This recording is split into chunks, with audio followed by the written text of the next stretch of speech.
It's hard to pinpoint the exact moment things started feeling off with Kira. Maybe it was a gradual shift that crept in too quietly to notice at first, or maybe I was too wrapped up in my own routines to see it. But then, suddenly, it was right there in my face, like a crack running through a glass window that you can't stop staring at. Kira started staying late at work more than usual. And I'm not just talking once in a while. It was all the time. A project deadline, she'd say, with that rushed tone, already grabbing her purse and heading out the door before I could ask any questions. Then there were the work meetings that popped up out of nowhere, always scheduled at weird hours or on weekends. She'd go out with her friends more often, too, always with some excuse about needing a break or needing girl time. At first, I tried to brush it off. Everyone needs space, right? But there was this growing knot in my gut, something telling me that all these new habits weren't just about her being tired or stressed. Our conversations became hollow, like we were just saying words without any real meaning. I'd ask how her day was, and she'd give me some vague answer.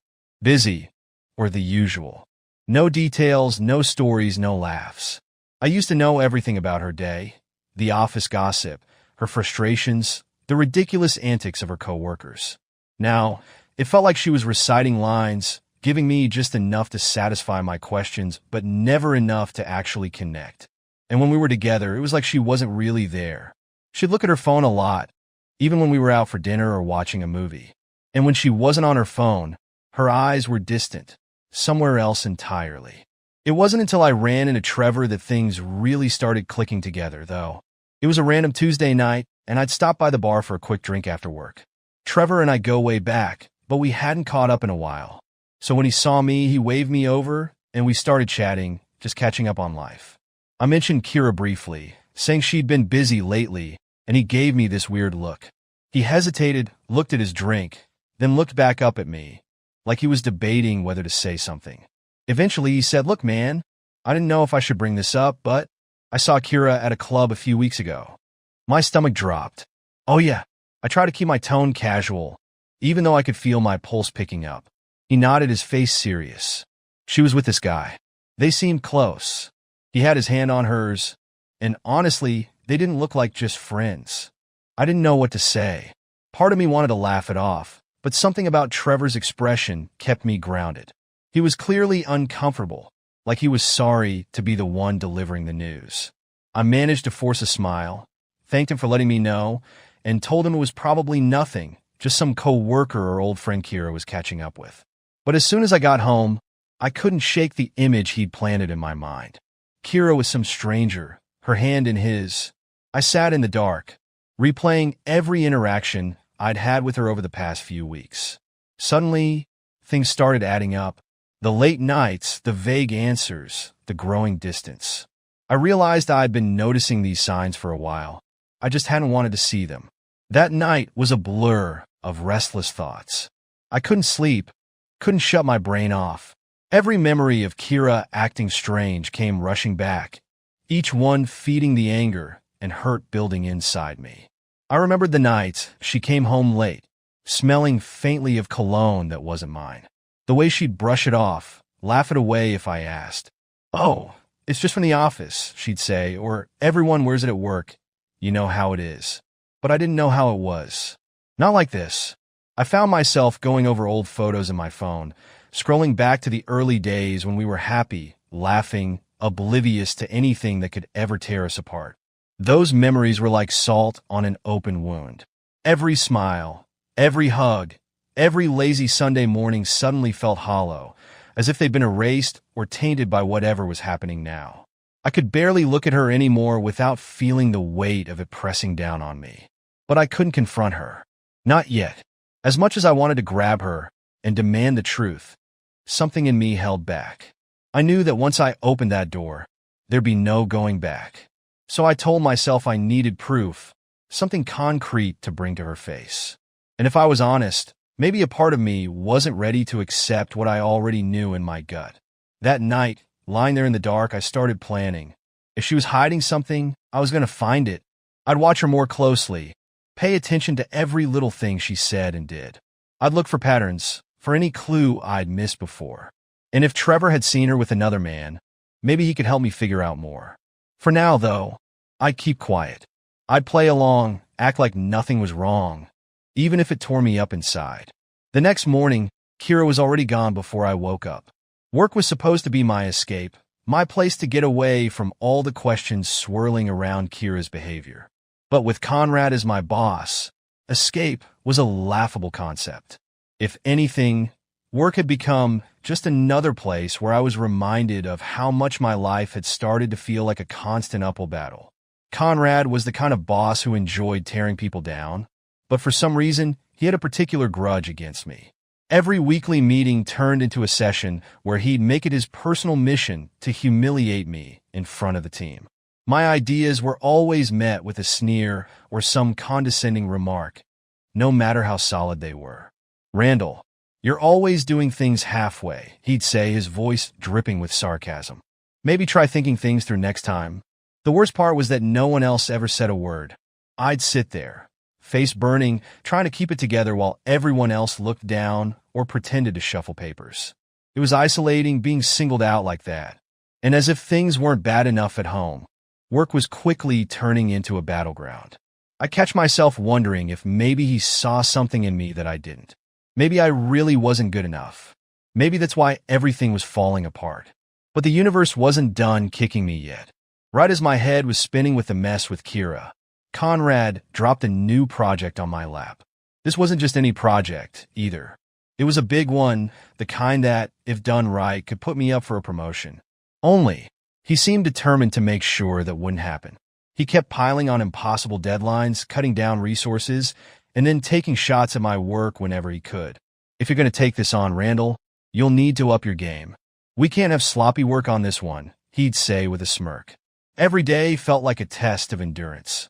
I'd go home exhausted, and Kira would barely glance up from her phone or offer anything more than a perfunctory, "How was work?"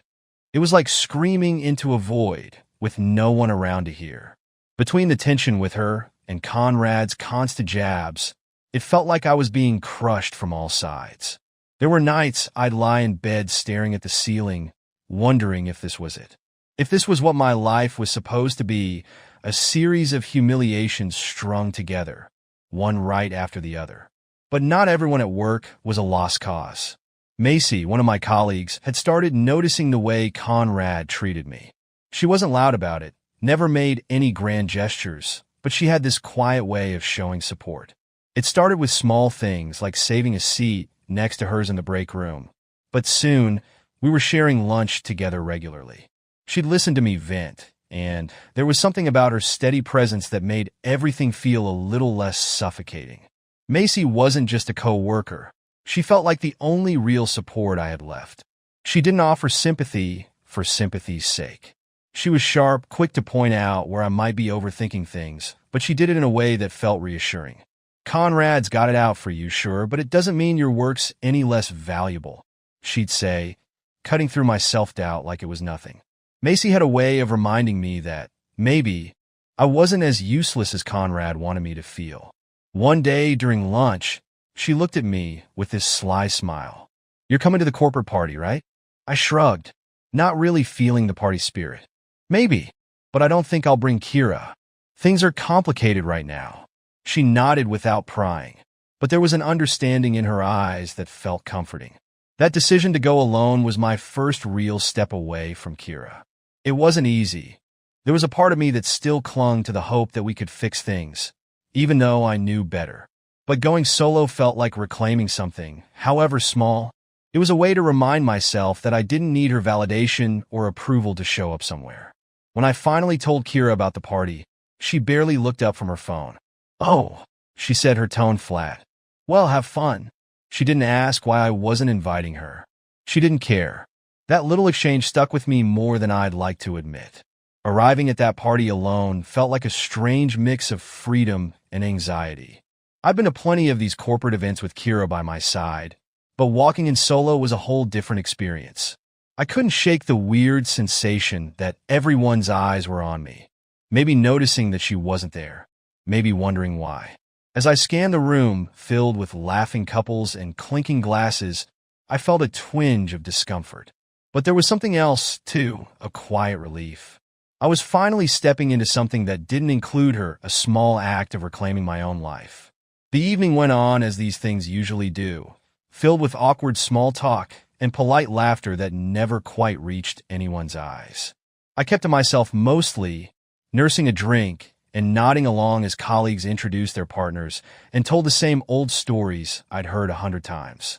For the first time, though, I noticed how scripted it all felt, the way everyone seemed to be performing a version of themselves. And then I saw her, Conrad's wife, Belinda. She was standing off to the side, her gaze fixed on something far off. There was a sadness in her eyes that was hard to miss, a kind of heavy, quiet resignation. She was dressed elegantly, as always, but there was an aloofness about her, like she was physically present, but mentally somewhere else entirely. I don't know what it was, but something pulled me toward her. Maybe I recognized that look in her eyes because I've been seeing it in my own reflection lately. I walked over a little nervous and offered a casual, "Hey, you doing okay?" She turned to me, surprised at first, then softened, as if grateful someone had noticed. "Oh, hey, Randall. Just so you know, these events can be a bit much sometimes." Her voice was calm, but there was a weariness in it that I couldn't ignore. We made small talk for a bit, the usual stuff about work and mutual colleagues. But even as we went through the motions, I could sense an undercurrent of something more, something unsaid. Finally, I decided to push a little to see if she wanted to talk. "You seem, I don't know, distracted," I said, choosing my words carefully. "Everything okay?" There was a pause as she looked down, almost as if weighing whether to let me in on whatever was troubling her. And then, almost in a whisper, she said, "It's Conrad. He's been, let's just say he hasn't been faithful. And it's not exactly a secret." Her words hit me like a punch. Here I was grappling with my suspicions about Kira, and now Belinda was telling me she'd been betrayed too. I saw something familiar in the way her shoulders slumped, in the hurt that lingered just beneath the surface. It was a painful reminder that betrayal isn't something you can hide, no matter how hard you try to keep it together. "I'm sorry," I murmured, genuinely at a loss for what else to say. I had no idea." She gave a sad smile, shrugging as if she'd resigned herself to it. "Yeah, well, I guess it's just part of the life he leads. Everyone else seems to know. It's almost a joke in our family." Her bitterness was palpable, and it struck a chord with the bitterness I'd been feeling myself. In a strange way, it felt like I was looking into a mirror, seeing my own hurt reflected back at me. We fell silent for a moment, both of us lost in our thoughts. Finally, she broke the silence. "You know, it's nice talking to someone who actually gets it," she said, giving me a faint smile. It's hard to find people who understand, who aren't just passing judgment." "Yeah," I nodded. "I get that." And I did. All the anger, the resentment, the feeling of being sidelined and betrayed by someone you thought you knew. It was all there, written plainly on her face. I could feel it echoing in me, too. As the night wore on, we drifted between topics, but the undertone of shared pain and understanding lingered. We both knew we were talking about more than just our spouses. Eventually, Belinda suggested we exchange numbers. "I don't know," she said, hesitating a little. "It's nice talking to someone who understands. Maybe we can catch up sometime, outside of all this." She gestured around at the crowded room. I agreed, slipping my phone from my pocket and adding her number. It felt like a quiet rebellion, something small and almost innocent but loaded with meaning. Part of me wondered if this was crossing a line, but another part, the part that was tired of feeling alone, didn't care. I wanted to talk to her again, wanted to be around someone who didn't judge, someone who got it. A few days later, we met up at this little cafe, off the beaten path, a cozy spot where no one would recognize us. At first, we kept it light, talking about everything and nothing, just grateful to be in the company of someone who understood without needing every detail spelled out. But eventually, the conversation turned serious again. We shared stories, venting the frustrations we'd been holding in for so long.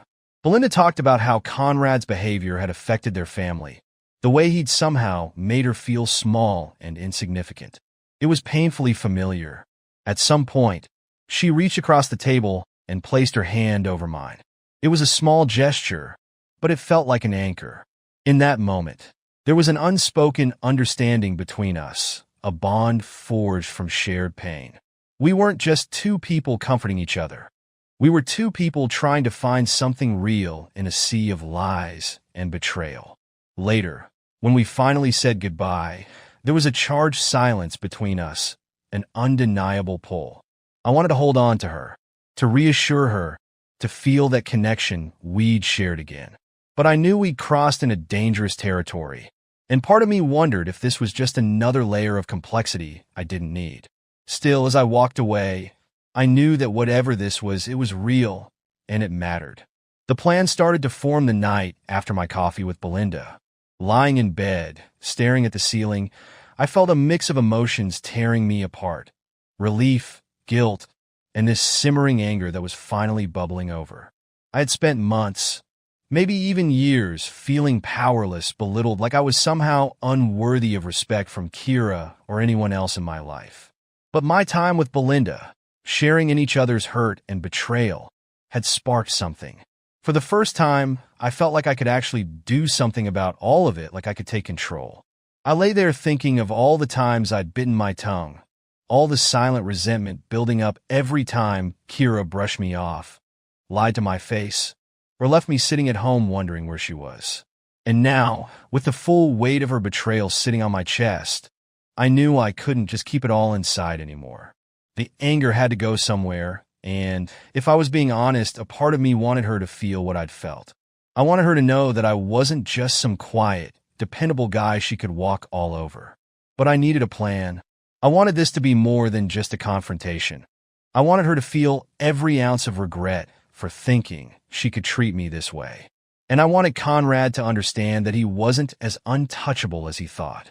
So over the next few days, I started gathering everything I needed, every piece of evidence I could get my hands on. I went through Kira's messages, saved every suspicious text, and even managed to get my hands on a few photos from Trevor that showed her with that guy at the club. As I pieced it all together, I felt this cold determination settle in. It wasn't just about revenge.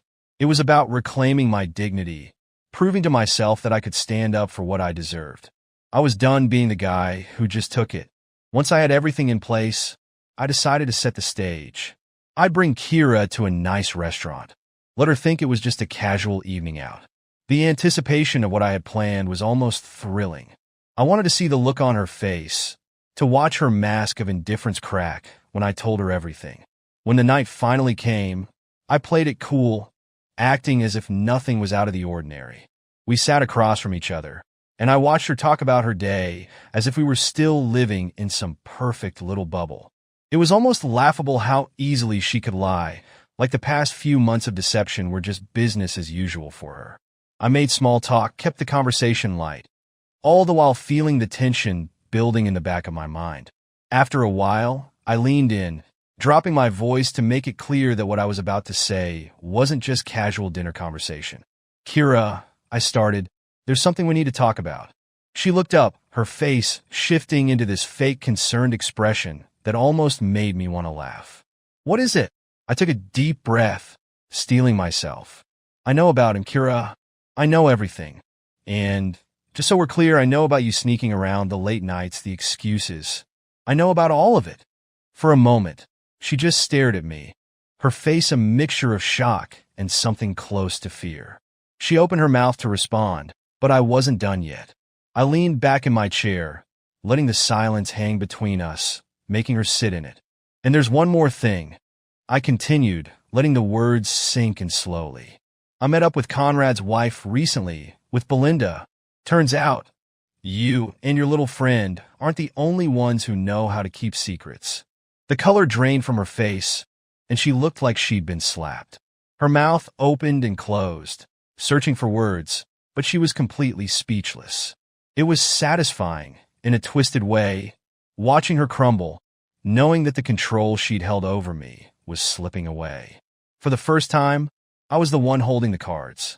After a long, tense pause, she finally stammered out, What are you talking about?" I didn't think." Her voice trailed off, and I could see her struggling to grasp the situation, realizing that her web of lies had completely unraveled. I didn't give her the satisfaction of an explanation.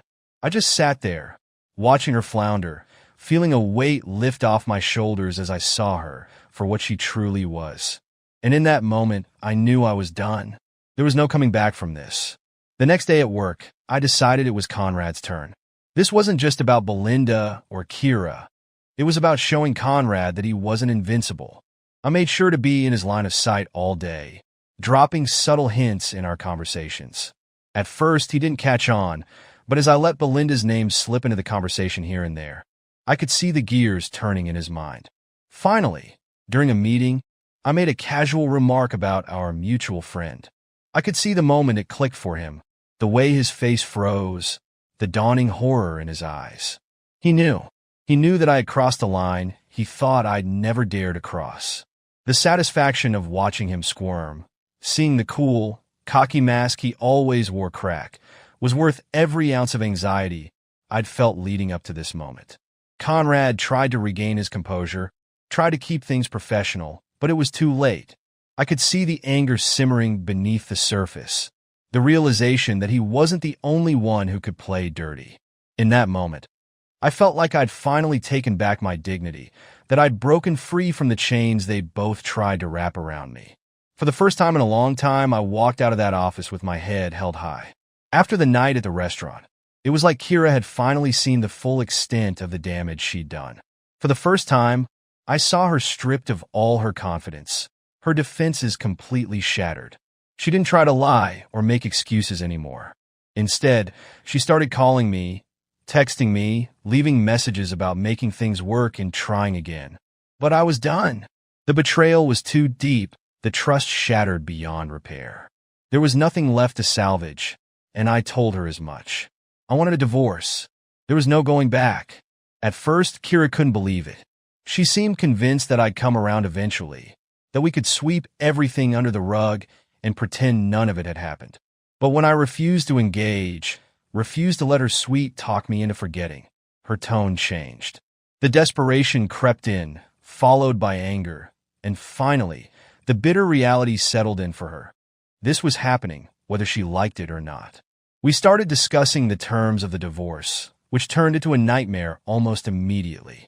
Every conversation felt like a battle.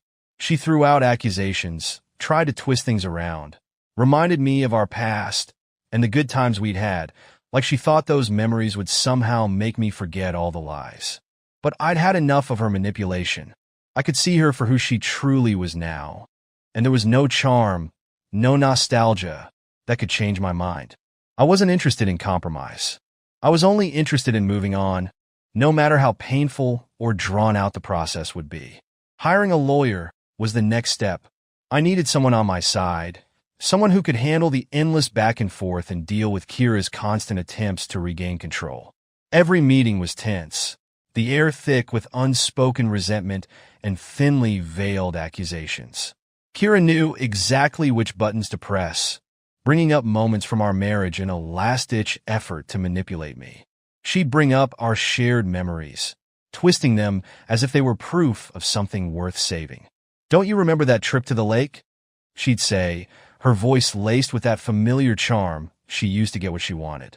"We were so happy, Randall. You really want to throw all that away?" I'd just stare at her, seeing right through the act. "Kira, if you wanted to keep those memories intact, maybe you should have thought about that before you started sneaking around." The process dragged on longer than I'd expected, each new meeting more contentious than the last. The discussions turned into shouting matches, with both of us digging in our heels. It was exhausting, and I'd go home drained, feeling like I'd been put through the ringer, but my resolve never wavered. Kira had no more power over me. Her words were empty now, and the harder she tried to sway me, the more I realized just how free I was from her influence. During this chaotic time, Belinda became my anchor. What had started as a shared pain over our spouse's infidelities was turning into something more. She was there for me in a way no one else could be, offering not only comfort but understanding. We'd spend hours talking about everything, about the anger, the betrayal, and the strange freedom that came with finally letting go. She'd been through the same hell, and somehow, in the middle of all the chaos, we found a kind of peace together. Belinda was more than just an ally.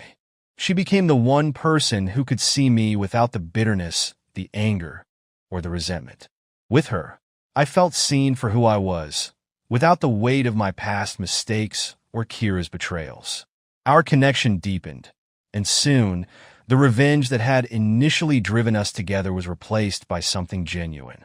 She was there to help me keep perspective, reminding me of the future waiting beyond the divorce, beyond the bitterness and heartbreak. As we grew closer, my resolve to see the divorce through only strengthened. I wanted to move forward, to finally start living for myself instead of constantly cleaning up after Kira's lies. Belinda was the reminder that there was something better waiting for me on the other side, and I clung to that thought every time Kira tried to drag me back down with her. Then came the final meeting, the one that would end it all. We were in the conference room, both of us flanked by our lawyers, the atmosphere tense and quiet. Kira looked at me with a mixture of anger and desperation, like she still couldn't believe I was actually going through with this. I took a deep breath, knowing this was my last chance to say what I'd been holding back for so long. Kira, I started, my voice steady. I want you to understand something. For years, I believed in us, trusted you, thought we were building something real. I did everything I could to make things work, but I paused, letting the words hang in the air. You threw all of it away. You lied to my face, betrayed me in ways I can't even begin to forgive. And now here we are. This is the result of your choices, not mine. She opened her mouth to respond, but I wasn't finished. I don't want your excuses or your apologies. I don't need your explanations. This is over, and you need to understand that we're done. We're on different paths now, and I'm not looking back. The silence that followed was deafening. Kira just stared at me, her eyes wide, as if the finality of my words was finally sinking in. I saw the flash of realization cross her face, the understanding that there was no coming back from this. For the first time, she looked small, defeated, a shadow of the woman who had once thought she could walk all over me. I got up, nodded to my lawyer, and walked out of the room, feeling lighter than I had in years. The chapter with Kira was finally closed, and as I stepped outside, I felt the weight lift like I was shedding years of lies and heartache. I was ready for whatever came next, ready to finally live on my own terms. The first step after the divorce was to leave everything behind, physically, emotionally, mentally. I wanted a complete reset, far from the places haunted by memories of Kira and the person I used to be. So, I packed up and moved to a small, quiet house a few towns over. It wasn't grand or flashy, but it felt like mine. There was a calm to it, a sense of simplicity that I craved after all the turmoil. Here, I could start over without the ghosts of the past lurking around every corner. I threw myself into building a life that was just for me. I rediscovered hobbies I hadn't thought about in years, picked up an old guitar, started running again, even dusted off my fishing gear for a few quiet mornings by the lake. There was something meditative about getting back into these routines, about slowly piecing together a new version of myself, one that didn't revolve around anyone else's expectations or judgments. And as I focused on myself, changes started happening at work too. The fallout from Conrad's scandal had spread, and he was no longer the untouchable figure he once was. People whispered about his hypocrisy, the way he belittled me while hiding his own double life. The respect he'd once commanded had crumbled, and he was left trying to hold together the last threads of his reputation. Meanwhile, my own situation took a turn for the better. Colleagues who'd watched me go through it all began looking at me differently, not with pity, but with respect. They saw me as someone who had endured and come out stronger. In the midst of this shift, I was given the opportunity I'd been waiting for, a promotion that I knew I'd earned. For the first time in a long while, I felt a sense of professional pride and fulfillment. I had proven, not only to others but to myself, that I was capable and resilient. No one could take that from me now. Amid all this transformation, my relationship with Belinda evolved too. What had once been a bond built on shared pain was slowly growing into something genuine and stable. We weren't just supporting each other through rough patches anymore. We were building something new. Our conversations deepened. Our time together shifted from merely comforting each other to sharing real dreams and hopes for the future. With Belinda, it wasn't about filling the emptiness left by someone else. It was about discovering something that felt whole and true. One afternoon, while I was settling into my new place, I received a message from Kira. She wanted to meet. Part of me wanted to ignore her, to leave her in the past, but another part was curious, maybe even ready to hear what she had to say. We agreed to meet at a quiet cafe, somewhere neutral, where neither of us could fall back on the past. When she walked in, I barely recognized her. There was a nervousness in her eyes that hadn't been there before, a vulnerability I'd never seen. We exchanged awkward hellos, and for a moment, it felt like we were strangers meeting for the first time. She launched into a long explanation about her choices, her mistakes, trying to rationalize what she'd done. I listened, but it felt distant, as though I were watching it all unfold from outside myself. Kira tried to justify her actions, talking about the pressure she'd felt, the loneliness, even her own insecurities. But I'd heard enough. The anger and resentment I'd carried for so long had faded, replaced by a sense of closure. I could see now that this was more about her own issues than it ever was about me. Her words didn't cut like they used to. Instead, I felt a strange sense of peace, like I was finally letting go of all the bitterness and anger. When she finally fell silent, I took a deep breath and told her the truth. Kira, I'm done being angry. I've moved on. We've both made choices, and we have to live with them. I'm not here to dwell on the past or to make you feel guilty. This is just goodbye. She looked at me, her face a mix of confusion and sadness, and I knew she hadn't expected me to be so calm. Maybe she'd hoped for a fight or some kind of dramatic closure. But I wasn't the same man I'd been before. The chapter was closed, and I wasn't about to reopen it. After that meeting, I walked out of the cafe feeling lighter, like I'd finally shed the last remnants of that painful time. Kira was just a piece of my past now, and that's where she would stay. Later that evening, I met up with Belinda. We spent the evening quietly together, not needing to fill the silence with words. There was a warmth between us, a calm understanding that didn't need explanations or apologies. As we sat there, just enjoying each other's company, I realized that this was the life I'd fought for. A life free from lies, free from manipulation, filled only with the things I'd chosen to bring into it. This was my new beginning, my fresh start. And for the first time in a long time, I felt at peace.